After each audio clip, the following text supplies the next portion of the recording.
आज कानू हलवाई संघर्ष सेना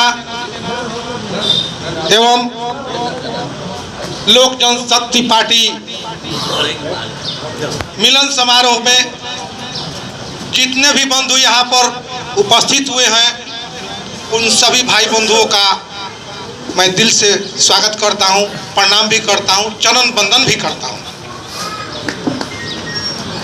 हम कानू हलवाई संघर्ष सेना से 28 दिसंबर को जुड़े हैं। जिला अध्यक्ष का पद हमें मिला है।